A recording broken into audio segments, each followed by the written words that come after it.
All right. Welcome to another edition of Shabbat Lounge. This is Matt. And Jake here. We are coming to you with another edition of Sabbath Lounge. Isn't that what we do here, Jake? That's what we do.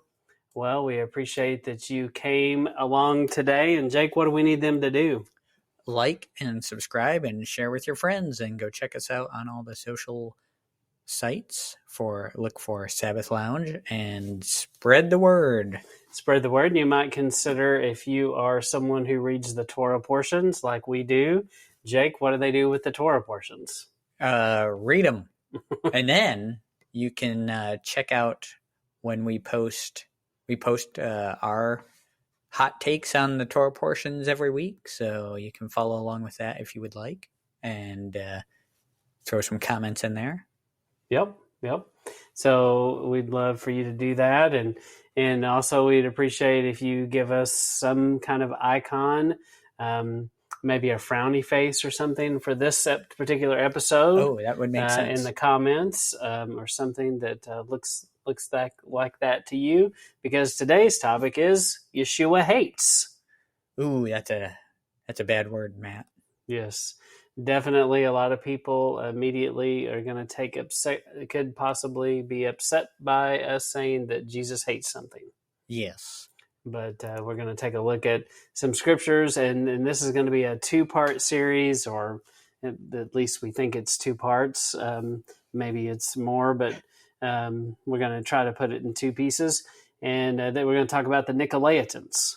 Right. So so we're leading somewhere, you're telling us. That's right. So okay. This is just kind of pointing you to understanding the concept that, yes, there are things that God or Yeshua hates. Right. So we're going to take a look at these, and many of these do come from the Old Testament. So, but anyway, we appreciate your time, that you're willing to hang out with us for a few minutes and take a look at these things. And the internet has crawled to a halt. Well, I'm sure it's still going. Some of our moving backgrounds may not work properly, but hey, there it goes. Yeah, action. It'll be fine. All right, so you kind of hinted at it. Okay. So do you think that Yeshua and Yahweh would have different opinions on certain things? No, I believe they're the same. I and the Father are one. Right. So I think if Yahweh hates something, Yeshua also hates something, right? Yep. I don't think there would be, but I do think it's kind of interesting, because there was a guy named, fact check me on this, but I think his name's Marcion, and Marcion taught that there was a God of the Old Testament and a God of the New Testament. I'm pretty sure they burned him for that. But in essence, that's what many people believe today. They literally, now they may not say they believe that, but if they describe what they believe, it's kind of what they would describe, is that the Jesus of the New Testament is all about love, Jake. He just loves everybody. It's just love, peace. It's all about love. What is that thing? Love is love, That's true. Very, yes, very, very, I don't know. That's very detailed definition you got there. Love is love. But you see a lot of people talking about that and put him in that classified, that he just loves everybody. And I think that there are many scriptures that would say that there are things that he hates. And amongst those things, unfortunately, sometimes some of these are people and the things that they're doing. Yep. I think, we'll see kind of where that goes. Yeah. So, so let's take a look. And there's going to be a lot of Old Testament here. So something happened. We went backwards, Jake. Oh. So we went back in time. We got a time machine. So now we're back. So. All right, the first one, Jake, would you read Deuteronomy 12:31? Thou shalt not do so. Thou shalt not do so unto Yahweh thy Elohim, for every abomination to Yahweh which he hates have they done unto their gods, for even their sons and their daughters they have burnt in the fire to their gods. All right, so clearly, we've got the box going around hateth. Hateth. And the old King James here. So, and then you've got hate and abomination side by side here. So, what is it that they're hating so bad that these people are doing? Well, one of the things is this burning their children in the fire to their gods. Yes. That sounds like something that he would hate, right? Yeah, yeah. And so, this would be tie into many of us who believe abortion is wrong. This is one of the scriptures that tell you Yah's character, and he is saying it's easy to deduce that he also thinks it's wrong. Yeah, he doesn't like you sacrificing your sons and daughters, basically. Yeah. So that makes sense that he would hate that. Yes. Anything else? I mean, it's pretty straightforward. Yeah. And that's the way I think a lot of these are. And then we've got a lovely image of the Statue of Liberty, and this is Deuteronomy 16:22. Neither shalt thou set thee up any image which the Lord thy God hateth. So once again. So there's these images that he might hate this is probably tied to some sort of graven image. Yes. 10 Commandments, idolatry, sound familiar. Right. So, and we did, no coincidence, so we put the Statue of Liberty up there. Jake, do you think Statue of Liberty is a graven image or an idol? It sure doesn't seem like it isn't. Yeah. Did I parse that well enough? Yes, you did. So if you've never researched the Statue of Liberty to see who this person is, you should. You should look at some of these things if you've never studied some of the American symbols. And unfortunately, you will find idolatry is all around us. And unfortunately, even in the great state of Texas, on top of our capital, we have basically some kind of goddess that sits on top of it.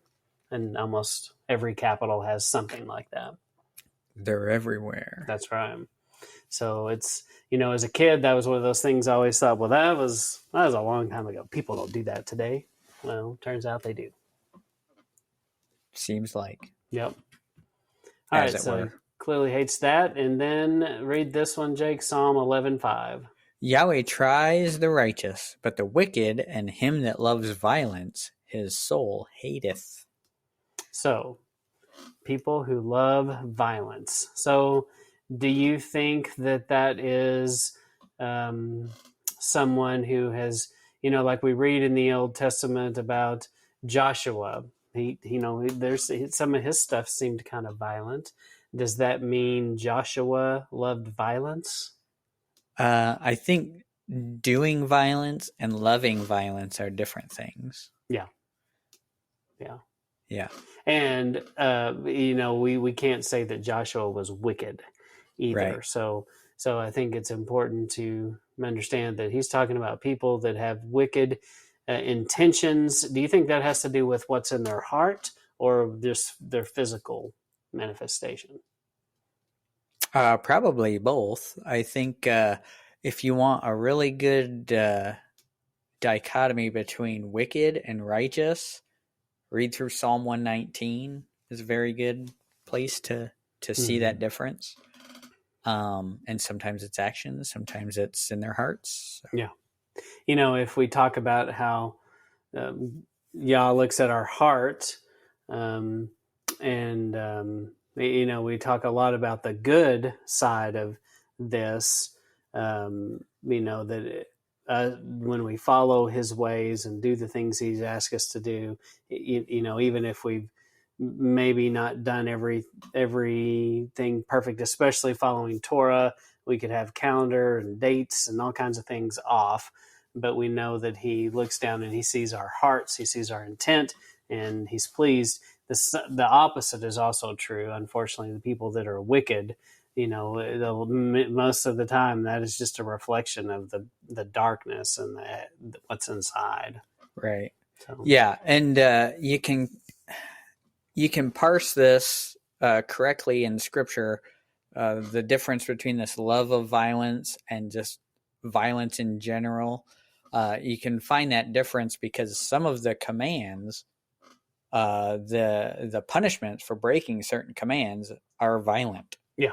And so, yes, he does not love the act of violence, but it is necessary sometimes. And the people just, doling out the violence of punishment. I mean, even him at the end, in the end times, will be doling out a lot of violence. Yeah. But he does not love doing that. Yeah. And that's kind of the point there. Mm-hmm. Yeah. All right. So let's see what else he hates. So Psalm 101 in verse 3. Will you read this one? I will set no wicked thing before my eyes. I hate the work of them that turn aside. It shall not cleave to me.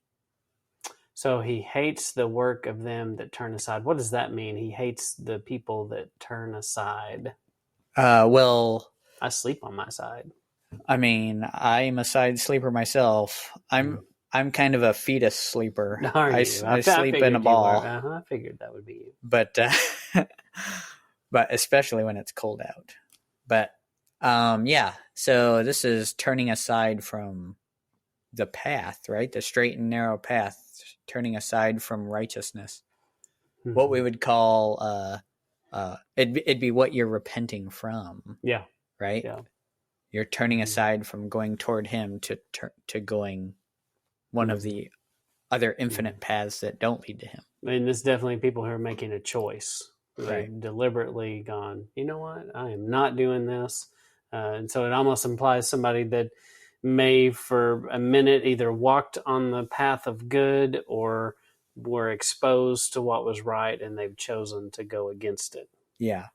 So here he says, he hates the work of them that turn aside. So you get a lot of, hate the sin, love the sinner. Or go back one, if we can. The wicked and him that loves violence, his soul hates.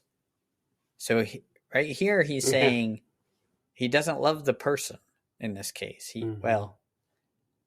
At least if he loves them, he also hates them.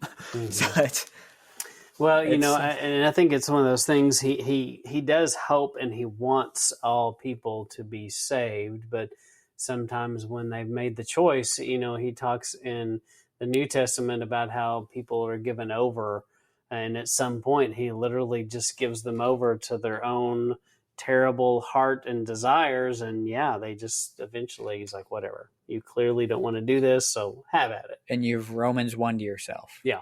Right. So, but we are not saying that he hates everybody. No. So he wants people to, just like he says, I would rather obedience than sacrifice. Right. And so he wants our obedience. He doesn't want to see us suffer the consequences for our wickedness. Because most of this, that's what it is. It's just the consequences when you don't do what he asks. All right, so we'll move on. This is Proverbs 6:16 through 19. So I think this scripture has often been used. Right. These 6 things does Yahweh hate. Yea, 7 are an abomination unto him. A proud look, a lying tongue, and hands that shed innocent blood, a heart that devises wicked imaginations, feet that be swift in running to mischief, a false witness that speaks lies, and he that sows discord among brethren. Man, oh man, I see a lot of this stuff going on. Just like we mentioned earlier, the shedding of innocent blood. A baby never did anything to anybody. And there's plenty of that running around. And what's scary, I don't know about you, but when I look at this, there's some things that this is scary in a lot of ways, because some of these are not hard to do. Right. Some are like big, and I'm not obvious. Yeah, it's pretty easy to not go around and kill babies. That's not hard to do. Right. I can do that pretty well without any help. But these other things, some of these other things are heart issues. A proud look. Have I ever looked at someone proudly in traffic?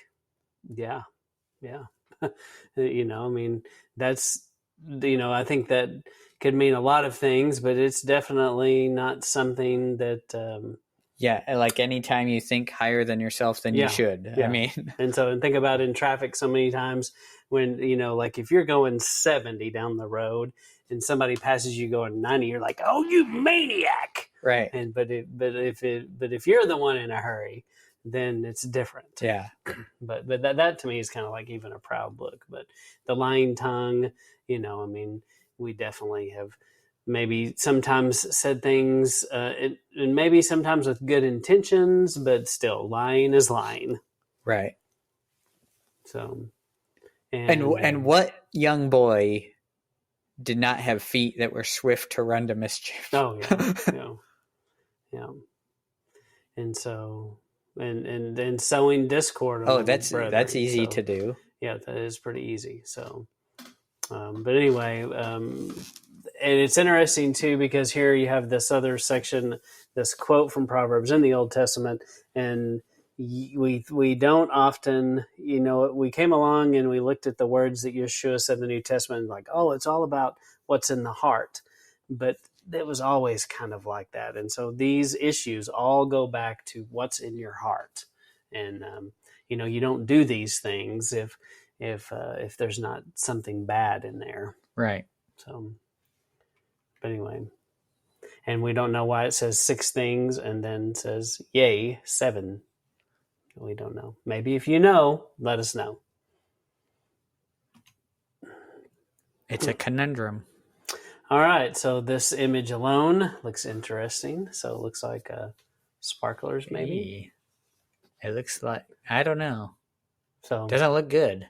Yep, doesn't look good. So Isaiah 1:14, your new moons and your appointed feast, my soul hateth. They are a trouble unto me, and I am weary to bear them. So Jake, do you think he's talking about, those of us that are keeping, Torah pursuant?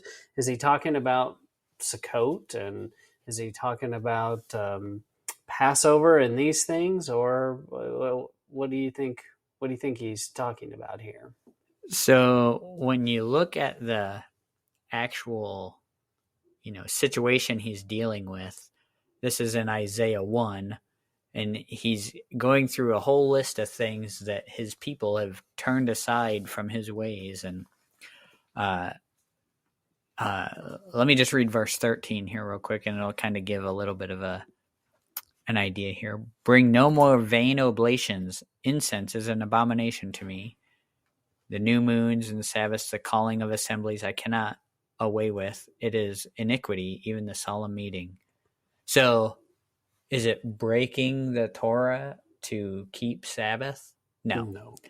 He's saying that they're doing all this stuff in vain. They're doing it to check boxes. They're doing it to get candy out of the candy machine, basically. They're doing it just to, they're not doing it for the right reasons. It's not in their heart to do it. They're just doing it because of either tradition or to get blessing. Like, in order to get blessing, we'll do this, and then Dad will give us some candy. Or they're doing it and as well as other things that he has already stated that he hates, that are abhorrent to him. So he's that's why he hates what they're doing, because they're mixing it with not being obedient. Yeah, it's definitely about people that have lost their way. And so we realize, I know you can hear these pages turning, we realize that we have, we've not intentionally cherry-picked these scriptures. That's not what we're trying to do. And we don't like it when we see other people cherry-pick scriptures. And we do say you should search the scriptures yourself, and you should go back and read these in context and see what they're talking about. But otherwise we'd have a channel of just us reading the Bible to you. Yeah. So, and the point is, there are clearly things that he hates, and so and so if you go look at Isaiah chapter 1, even in Isaiah 1:3, it says, the ox knows its owner and the donkey its master's manager, but Israel does not know, my people do not understand. And he talks about how they're a sinful nation, weighed down with iniquity, offspring of evildoers, sons who act corruptly. They've abandoned the Lord. They have despised the Holy One of Israel. They have turned away from him. So, and then it just talks about they kind of like what you had mentioned, they inside their hearts were rotten, and they weren't doing the heart part. They weren't really circumcised in their heart, and they were doing these physical things, but they were like meaningless, right? Because their hearts weren't changed. Yeah, like if your kid comes up and slaps you in the face and then goes, "Oh, here, but I got you a drink of water, your dad." Yeah. No, go sit in timeout. Yeah. Thanks. Let me give you quite the swatting. Yeah. So, so just go back and read that in context if you've never seen that. So we don't believe it's talking about necessarily what we're doing today, but the warning is that can happen to us. Right. And so, we can go through the emotions, and we put our faith and our trust in this work or this thing, but if our heart isn't right and our heart isn't changed and isn't the way he wants it to be, then you're just kind of wasting your time. You might as well do something different. Yep. You've then, blocked your view of Yah with your works, with your check boxes. Yeah. And many times people go after us and they say, we're all about works. It's all about our works. And no, it is about the heart. Right. Where's your heart in this? But anyway, so clearly he did not like the way they were doing it. No. So we'll move on. And then Isaiah 61, verse 8. I think this one also shows you a little bit more of some of the background of things that are happening. And he says, for I, Yahweh, love judgment. I hate robbery for burnt offering, and I will direct their work in truth, and I will make an everlasting covenant with them. Wait, he loves judgment? That's what it says. You stop judging everyone, Matt. I don't know. Too much judging. So hate robbery for the burnt offering. So, definitely another thing that he hates. Yep. And then Jeremiah 44, 3-5.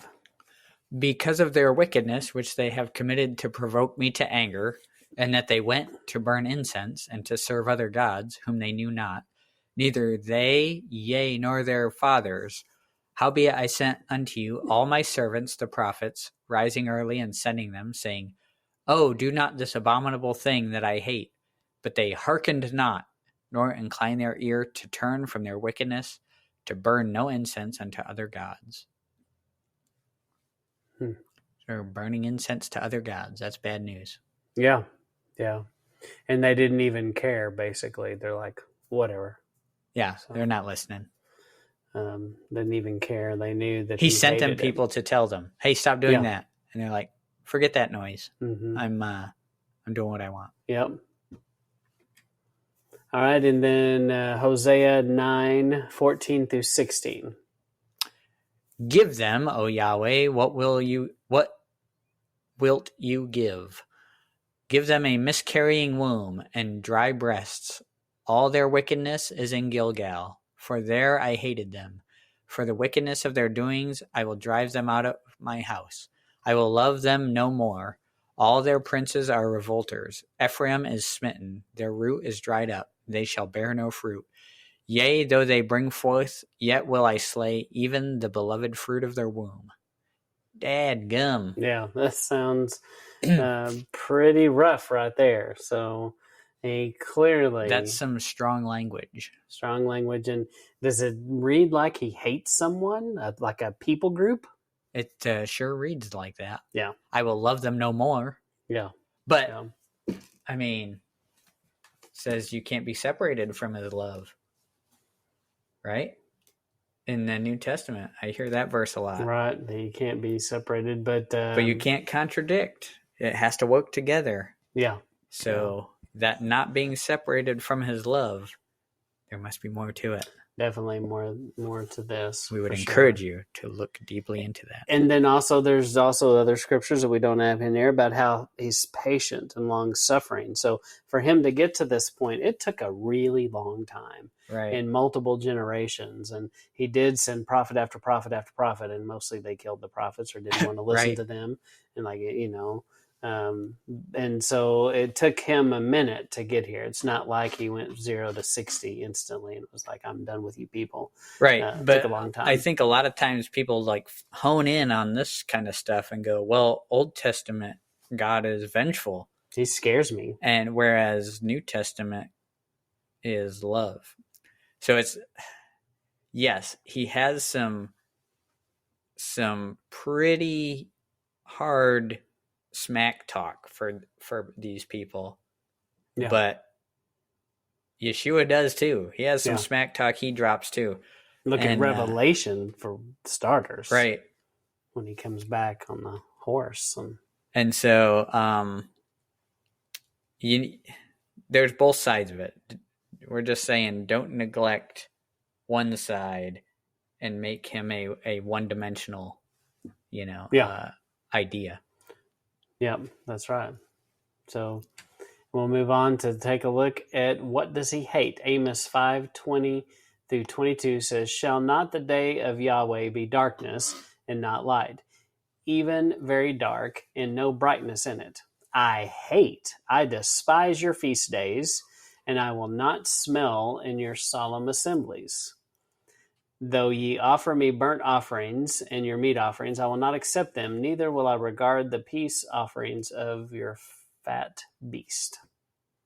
I was hoping you'd read that right. But this is similar to the one we read in Isaiah.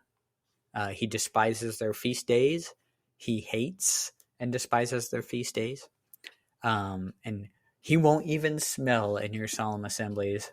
Yeah, so don't you think that's talking about the fragrant aroma of the sacrifices? I see him he walks into the temple and plugs his nose. Mm-hmm. It's like, I'm not even gonna smell it. Yeah. But it's has to do with their disobedience and their hearts have been turned far from him. Yep. And then more famous Amos 6:7-9. Therefore, now shall they go captive with the first that go captive, and the banquet of them that stretch themselves shall be removed. Yahweh Elohim has sworn by himself, says Yahweh Elohim of hosts, I abhor the excellency of Jacob, and hate his palaces. Therefore will I deliver up the city with all that is therein. And it shall come to pass, if there remain 10 men in one house, that they shall die. So abhor, hate, kind of similar concept. If you abhor, to me, abhorring something is maybe a little stronger than hate. I mean, because it's like, this is a little more serious. Hate is pretty serious in itself, but when you abhor something, I mean, it's like a really visceral hate. Yeah. So here's just a quick aside here. What is this? I abhor the excellency of Jacob. Did he go and say, hey, Abraham, Isaac, and Jacob, hey, Abraham's grandson, I hate your good deeds? He was definitely not talking about Jacob, the son, but of the people group. Right. He's talking about the group of Israel here. Mm-hmm. Mm-hmm. And it's not their good deeds he hates. He hates that they are not loving him in their heart. Mm-hmm. And even their good deeds aren't enough to save them. Yeah. It's their faith that saves them. But their faith has led them, their lack of faith has led them astray from their walking out of the obedience part. Yeah, their hearts kind of had turned away, and it showed. Zechariah 8:16-17. These are the things that you shall do. Speak you every man the truth to his neighbor. Execute the judgment of truth and peace in your gates. And let none of you imagine evil in your hearts against his neighbor. And love no false oath. For all these are things that I hate, says Yahweh. All right. So I guess some of this he's saying the opposite. He doesn't hate the truth, but he hates it if you don't speak the truth to your neighbor, and if you don't execute judgment of truth and peace at the gates. So once again, there's this judgment thing here. So he's not happy that they haven't judged that. And to me, that too is such a principle that we failed sometimes to apply to our own homes. And we need to be careful who we let in our home and what we let in our home, from obviously from TV, music, to even people. Sometimes, you just don't let everybody go through your gates. Right. And he says, these are things you shall do. Mm-hmm. And then he brings back the opposite here. Yes. And then he says, don't do these evil things. Yeah. Yeah. So it's like a contrast. Yep. Of kind of a comparing contrast between these two concepts. 16, the things that you do, and then 17, what you don't do. Yeah. It's good. Clearly, he continues. A lot of hate here, Jake. A lot of hate. So Malachi 1:3, and I hated Esau and laid his mountains and his heritage a waste for the dragons of the wilderness. See, there were dragons. Yeah. Mm-hmm. Dragons. Exactly. Yeah. See? Yeah, right there. Dragons. That's what this whole series is going to be about. The dragons. But definitely this is a person that he hated. And also a people group, the Edomites. There's a whole long track history if you've never studied Esau and the Edomites, and how they continued and tried through history to usurp the authority from the people that it was supposed to be on. I hated all of that. Yeah. And then more. Malachi 2:16. For Yahweh, the Elohim of Israel, says that he hates putting away. For one covers violence with his garment, says Yahweh of hosts. Therefore take heed to your spirit, that you deal not treacherously. So don't put your stuff away. I leave it all laying out. Just leave it all out. Yep. So yeah, the point is, don't cover up your bad deeds. Let them, let the light make manifest the dark. Yeah. And that's another one. We did kind of just pluck it out of Malachi. You'd have to go read the context, but the point is, there's a long list of things here that Yah hates. Right. As we continue, Romans 9:13, as it's written, Jacob I have loved, but Esau I hated. Yes, and we saw that in our couple verses ago there. Yep, just a quote from that. And then, what does he hate? Revelation 2:6. Jake, would you read this? But this thou hast, that thou hatest the deeds of the Nicolaitans, which I also hate. Okay, so Nicolaitans, he hates them. And he's not saying he hates them here. It does say he hates the things that they do. The deeds of, yes. So, I don't know about you, Jake, but whatever this Nicolaitan thing is, I don't want to be a Nicolaitan. I don't want to do Nicolaitan. Nope, say no to Nicolaitans. We'll put that on a bumper sticker. We'll be selling that for $6.99 a piece. Oh, yeah. Say no to the Nicolaitans. I think that would be a pretty hot item. Hot item, yes. Yes, we'll have a hard time keeping that one on the shelf. Right. So if you go to our shop and you don't see it there, that's why. It's all sold out. It's all sold out. So it's not even any point in putting them up there. So yeah. Yep, look, it's all sold out. So and so this, we're getting towards the whole purpose of this first part of, things that Yeshua hates, and we wanted to establish that he hates that God and Yeshua both hate the same stuff, and and going into the next part of the episode, we're going to talk about who the Nicolaitans are. Right. But we know that he hates them and hates what they do. So Revelation 2:15, Jake. So hast thou also them that hold the doctrine of the Nicolaitans, which thing I hate. So the doctrine of the Nicolaitans. So the deeds and the doctrine, yes, is what he hates. Yep. So definitely, when you think of doctrine, what do you think of? I think of I think of Torah as good doctrine. Yeah. So it's the doctrine is going to be your compass, basically. Well, I think of like religion or your, whatever it is, your ideology, believing. Yeah. So this belief system.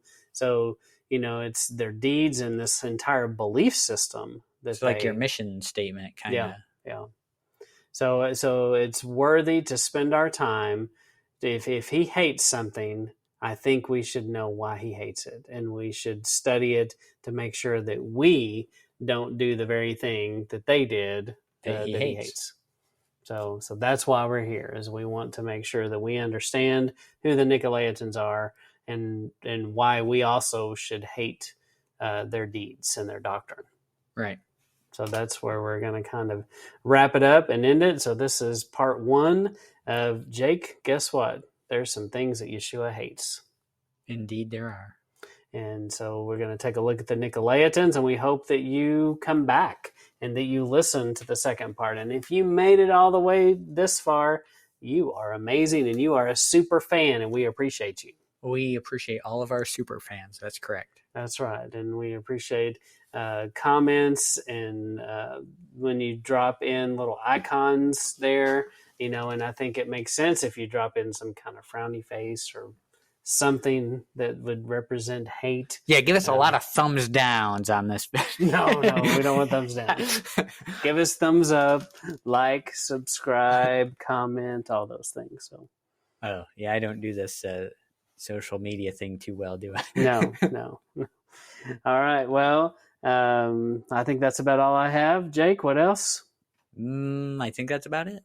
All right, well, this is Matt and Jake signing off. Thank you for being here.